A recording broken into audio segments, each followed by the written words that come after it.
안녕하세요. 일신사입니다. 저희 채널에는 신박한 사연들이 많이 있으니 많은 분들의 구독 부탁드립니다. 이번 사연은 남편의 충격적인 외도로 이혼을 한 후 아이가 고등학생이 되어 전 남편에게 양육비 소송을 한 여자분의 사연인데요. 함께 보시겠습니다. 안녕하세요. 저는 2021년 새해가 되면 43살이 되는 싱글맘입니다.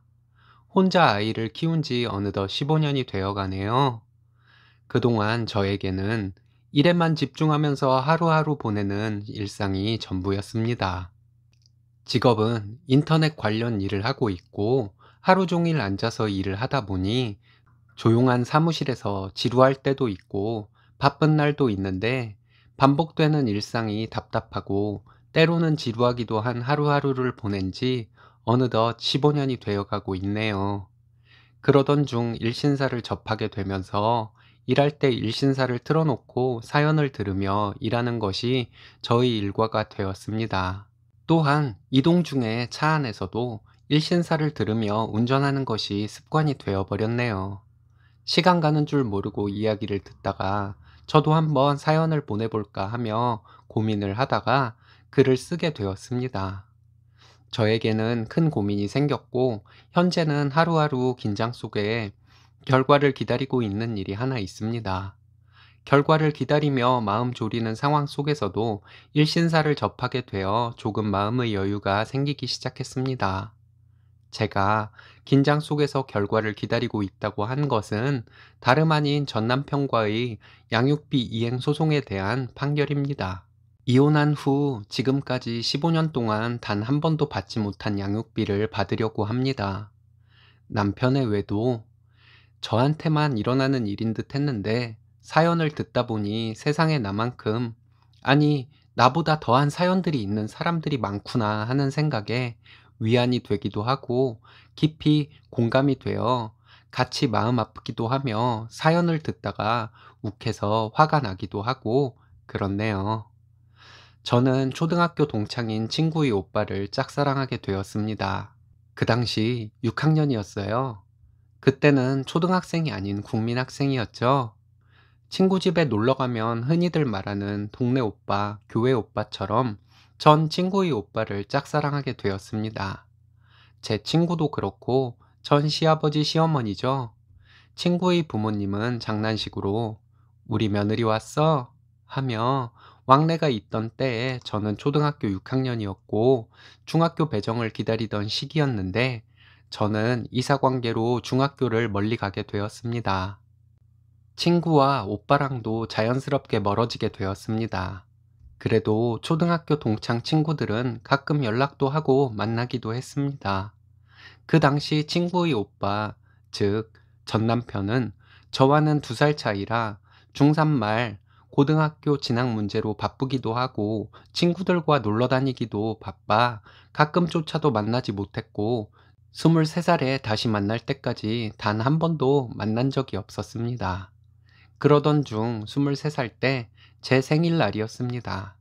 친구들과 오랜만에 만나서 생일 파티 겸 아귀찜을 먹으러 갔을 때 남편의 동생인 친구, 즉 전신우이가 되겠네요.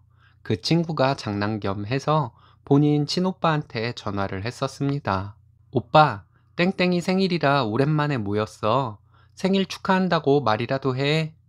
하면서 전화를 바꿔주는데 전화기를 건네받았지만 어색했지만 저도 모르게 6학년 때 가졌던 친구 오빠에 대한 제 감정들이 다시 올라오게 되었고 어색한 통화가 이어지다가 한번 보자는 말과 함께 통화를 마쳤어요. 어렸을 때 친구네 집에서 가끔 마주쳤을 때 친구의 오빠인 전 남편은 저를 귀여워만 했었어요. 어린 시절의 짝사랑이었죠. 그런 시절의 추억으로만 기억하고 있었는데 성인이 된 그때에는 남편의 마음도 움직이기 시작했을까요? 그때부터 저희는 연락을 하고 만남도 가지게 되었고 그러다 동거 아닌 동거를 시작하게 되었습니다. 어린 날의 추억 때문인가 좋은 기억만이 있었기에 좋은 만남을 가지게 되었고 결국엔 결혼까지 하게 되었습니다. 그 당시 저는 24살, 전 남편은 26살로 전 남편은 그 당시 공익근무를 하고 있었던 때였죠. 매일 데이트를 하면서 보내던 중 동거 아닌 동거, 즉, 전 남편 집과 저희 집을 일주일 정도씩 오가며 같이 보냈었어요. 그러던 중 결혼 결심을 하게 되면서부터 저희 친정집으로 아예 들어가 살게 되었습니다. 결혼 준비를 하면서도 참 지금 생각하면 그런 결혼은 왜 했나 싶은데요. 기우는 결혼은 하는 게 아니다. 서로의 집 형편이 어느 정도 수준이 맞아야 하는 거지. 너무 한쪽이 기울면 안 된다. 는 어른들의 말씀들이 생각이 납니다. 전 남편의 집은 가정 형편이 많이 어려웠었죠. 그렇다고 저희 집이 많이 잘 사는 것은 아니었지만 굳이 양가를 비교해 보자면 기울기가 있었습니다. 전 남편의 아버지 어머니는 직업이 없으셨고 시누이만 돈을 벌고 있는 상태였습니다. 그 당시 남편은 공익이었기 때문에 돈벌이가 없었어요. 시댁의 집은 큰 원룸에 장롱으로 공간을 나눠 세 식구가 살며 남편은 따로 친구 집에 얹혀 살고 있는 상황이었습니다. 그만큼 기울기가 심하게 있었지만 부족한 부분은 저희 집에서 채울 수 있지라며 사람만 괜찮으면 행복한 가정을 꾸릴 수 있겠다는 믿음이 있었습니다. 전 어릴 때부터 가족이 많은 집이 부러워 빨리 결혼해 아이들도 낳고 북적거리는 가정을 만들고 싶었습니다. 결혼 준비를 시작하며 제 마음이 조금씩 상처가 나기 시작했지만 애써 무시하며 그래도 제가 선택한 결혼이기에 행복하게 잘 살면 그게 효도지 라고 생각하며 친정엄마에게 잘 살겠다고 약속을 했고 결혼 준비를 이어갔습니다. 신혼집부터 시작해서 모든 결혼 비용을 친정엄마께서 해주셨고 전 남편은 10원 한 장 보탬 없이 진짜 몸만 들어와 살게 되었죠. 그 당시 저희 엄마는 회사를 운영하는 사장님이셨기에 가능한 것이었습니다.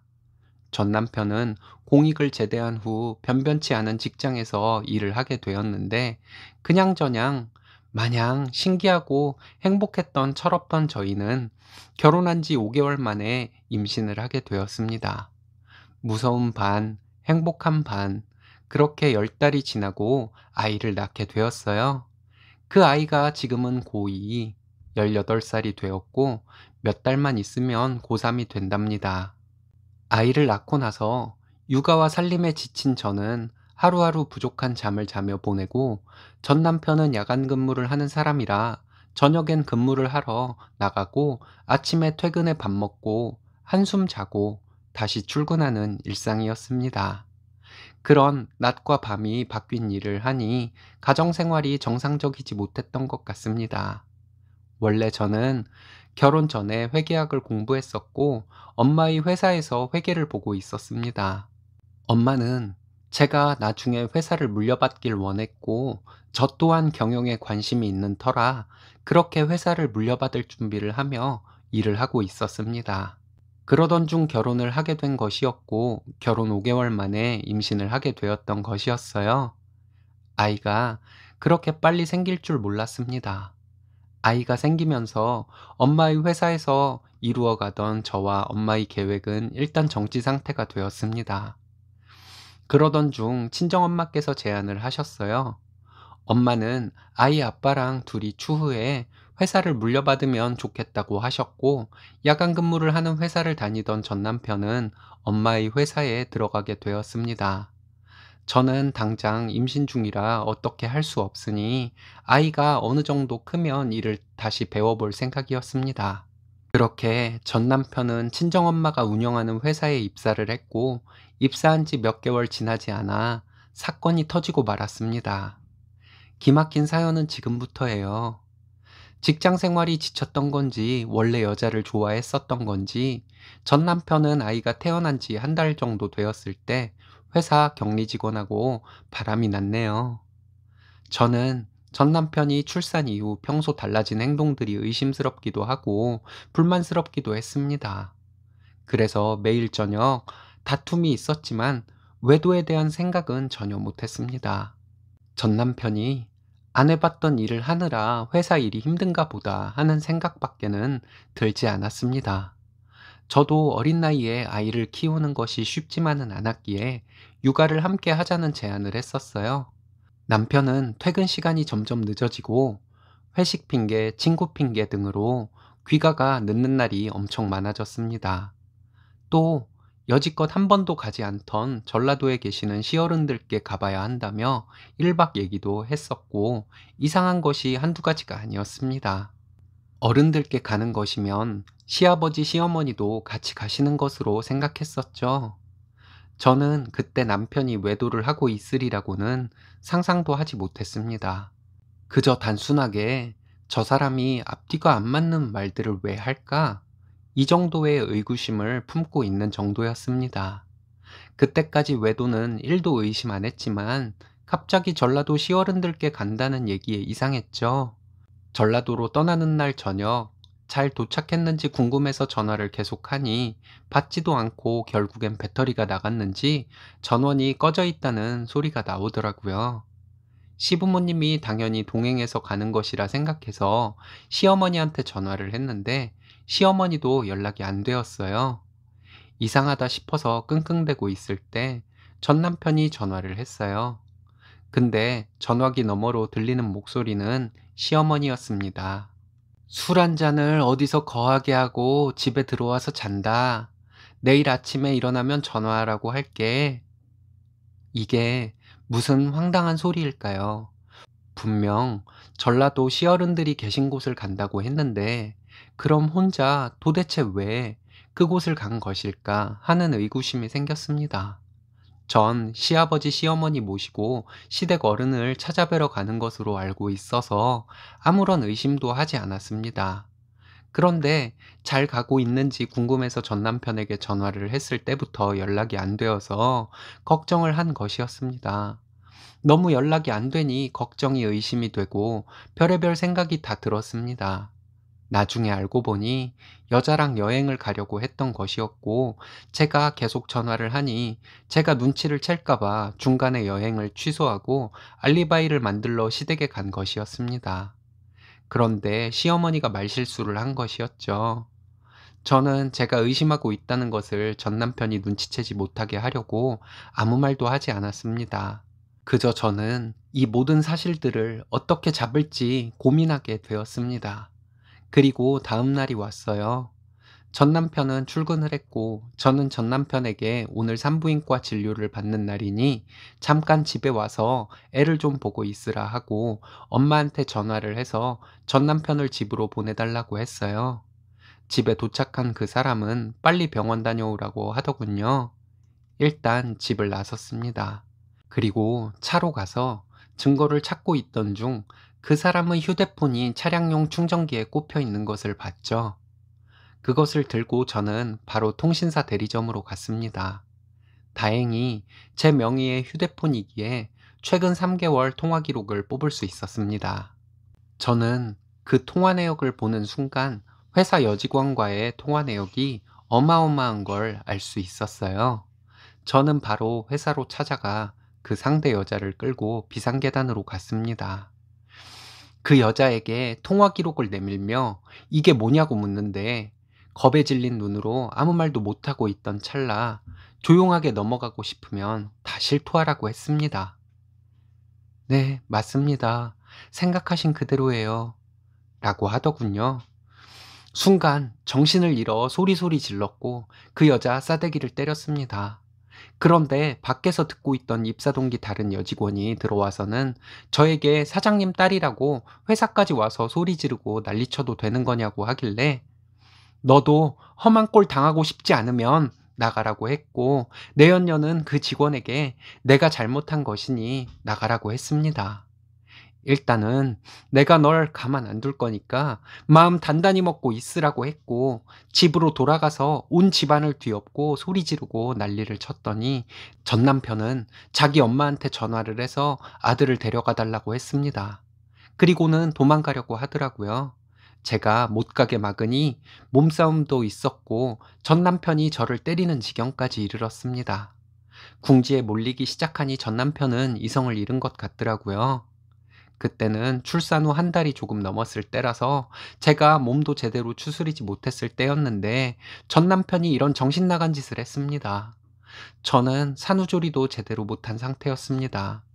어찌나 맞았던지 몸에 힘이 없었지만 젖 먹던 힘까지 다해 그 사람을 못 나가게 막았어요. 그리고 겨우 휴대폰을 찾아 친정엄마한테 전화를 했고 상황 수습을 위해 친정엄마도 오셨고 그 여자도 부르고 시어머니도 오셨고 모두가 숨죽이고 있을 때 친정엄마는 그 여직원의 뺨을 내리친 후 아는 사람이 부탁해서 받아줬더니 내 딸의 남자를 넘보냐 가만두지 않겠다고 했습니다. 시어머니란 사람은 손자를 안고 있으면서 남자가 바람을 피울 수도 있지 좀 가만히 두면 제자리로 돌아올 것을 이사단을 냈다는 어처구니없는 얘기를 하더라고요.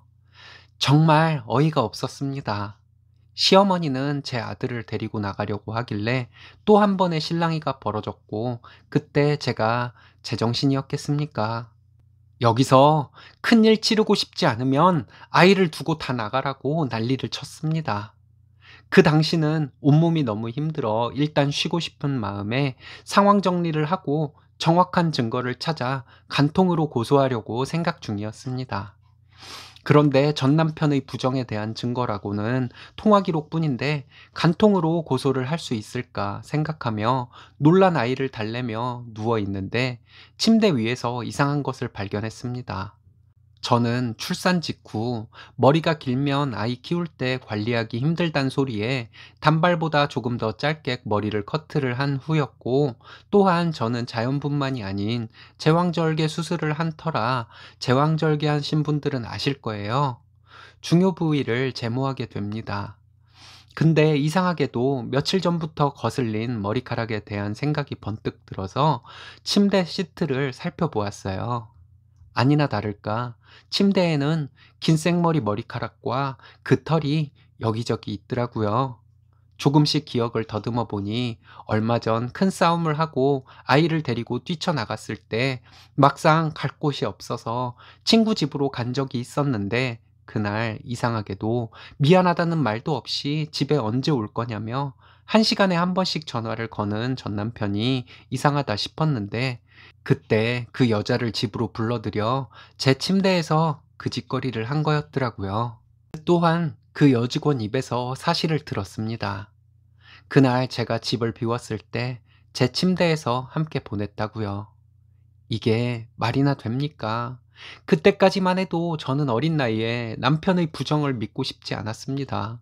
그래서 혼자 생각으로 전 남편과 그 상대 여자가 서로 마음이 있었고 전라도에 시댁 어른을 찾아뵈러 간다고 한 날이 그 둘이 처음으로 함께 밤을 보낼 예정이었던 날이었지만 제가 계속 전화를 하는 바람에 둘이 관계는 안 했겠지 라고 믿고 싶었습니다. 하지만 사실을 모두 알게 되면서 그 둘은 저를 2번 죽이고 말았습니다. 저는 그 머리카락과 그 털들을 증거로 보관했고 명백한 증거를 가지고 그 둘을 간통으로 쳐넣을 수 있게 되었어요. 지인들의 도움으로 고소 진행을 하던 중 그렇게 미칠 것 같은 상황에서 깜빡하고 있던 제 아들 수술 날짜가 다가오고 있었습니다. 제 아들은 심실중격 결손증이라는 병을 갖고 태어났습니다. 100일이 지나고 수술하면 된다는 의사 선생님의 말씀에 수술 날짜를 잡고 기다리던 중 이사단이 난 것이었고 100일하고 1일, 생후 101일 때 수술을 하게 되었습니다. 우리 아들 수술실 들어갈 때 얼마나 울었는지 제 신세가 참 처량하다는 생각도 들었고 뭔가 모를 묘한 기분이 들었습니다. 아이가 무사히 수술 마치고 내 품으로 돌아온다면 모든 것이 용서가 될 수 있을 만큼 마음이 유해지고 있더라고요. 이상하게 몸이 공중에 붕 떠 있는 기분이며 멍했어요. 모두를 용서해 주면 우리 아들이 건강하게 돌아올 거란 생각을 하며 용서라고 하기에는 뭐하지만 그냥 전 남편과 그 여자에 대해 고소를 다 취하하고 전부 잊고 살기로 마음먹었습니다. 아들만 옆에 있어준다면 힘들 게 없다. 미워도 나쁜 놈이어도 내 소중한 아들의 아빠인데 간통 죄목이 따라다니도록 만드는 것이 과연 무엇을 위한 것인가 하는 생각에 모두 다 잊고 그냥 아들하고 둘이 오붓하게 살자 생각했죠. 그 뒤로 깨끗이 전남편과 이혼을 하고 이혼 후 친정집에서 살다가 아이가 3살 되는 때 아들과 저는 독립을 하게 되었습니다. 그런데 제가 전 남편과 이혼하게 된 것을 주변 사람들은 저희 잘못으로 이혼하게 된 것으로 알고 있었습니다. 전 시어머니는 본인의 아들이 외도로 이혼을 당하고 집에 들어올 때 가방 하나만 달랑 들고 들어온 것이 너무 마음이 아팠다고 주변 사람들에게 말을 하고 다녔다고 합니다. 그리고는 그 집 식구들이 주변 사람들에게 전 남편이 힘들게 처가살이를 하다가 쫓겨난 것처럼 말하고 다니며 자신들을 피해자로, 저와 저희 가족들을 나쁜 사람으로 말하고 다녔다고 하네요.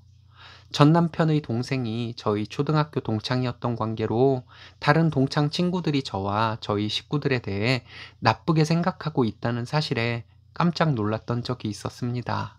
그렇게 해서 15년이 지나고 현재 양육비 청구 소송 중입니다. 여지껏 연락 한번 하지 않고 혼인 당시 무책임한 행동에 무책임하게 아들에게 했던 그를 이제는 용서할 수 없을 것 같아요.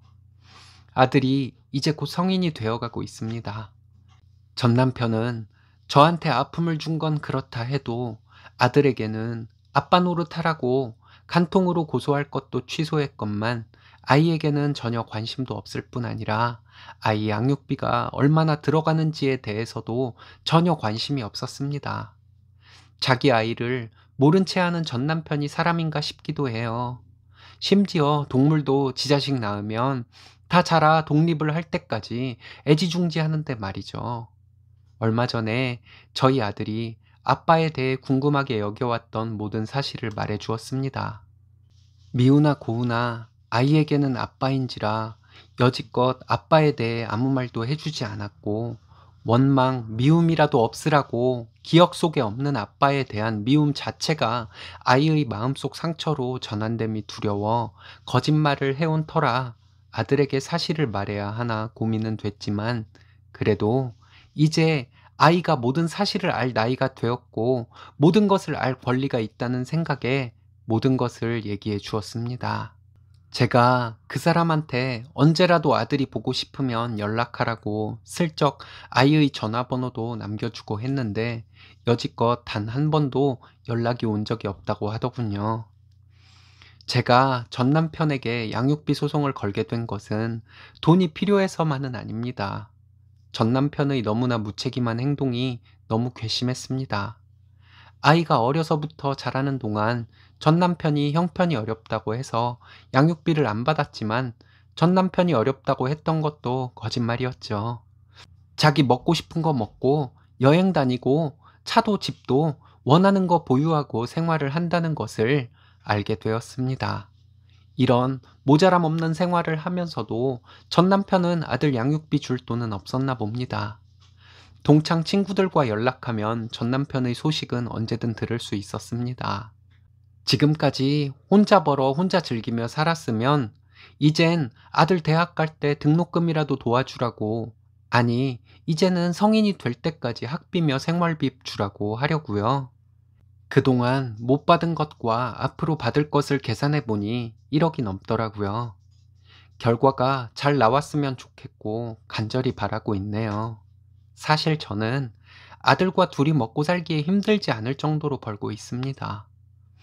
전 남편이 저에게 한 나쁜 짓들이 이곳에 적기 어려운 것들도 많을 정도이지만 그런 일들은 그저 과거일 뿐이라고 넘어갈 수 있습니다.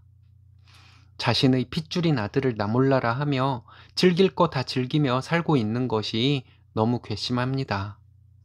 얼마 전 아들이 이런 말을 했습니다.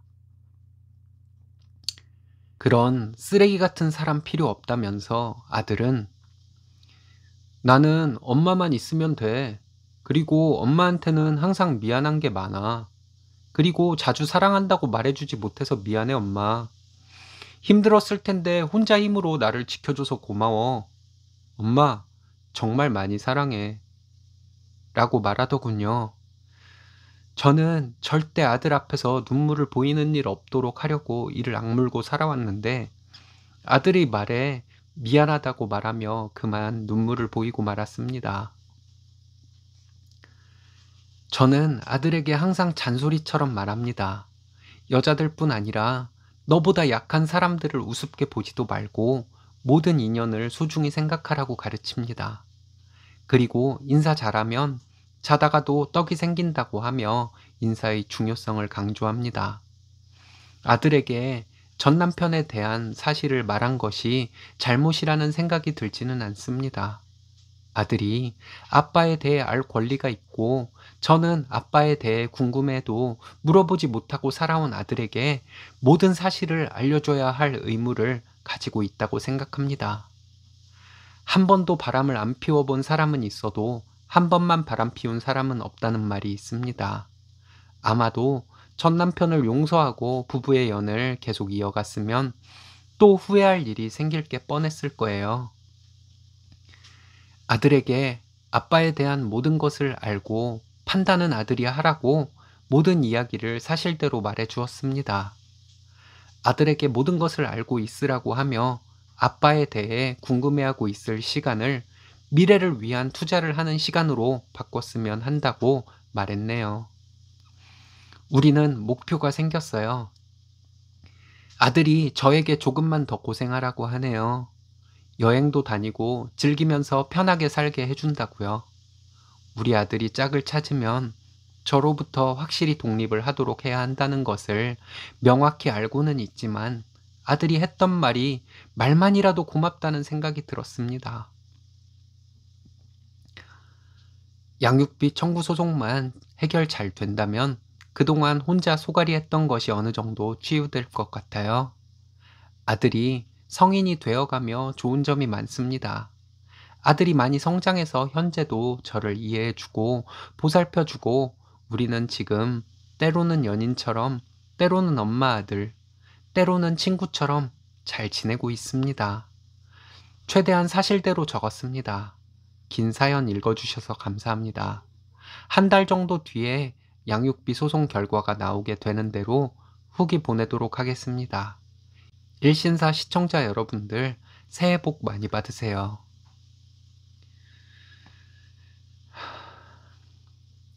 그런 힘든 일을 겪고 잘 이겨내셨네요. 게다가 혼자 힘으로 아이를 키우기 쉽지 않으셨을 텐데 바른 아이로 잘 키워주셔서 제가 감사한 마음입니다. 앞으로 아드님과 즐거운 일상 만들어 가시길 바랍니다. 오늘의 사연은 여기까지입니다. 재밌으셨다면 좋아요, 구독 부탁드려요. 일신사는 여러분들의 사연으로 제작됩니다. 많은 사연 제보 바랍니다. 여러분들의 사연은 아래 메일 주소로 부탁드려요.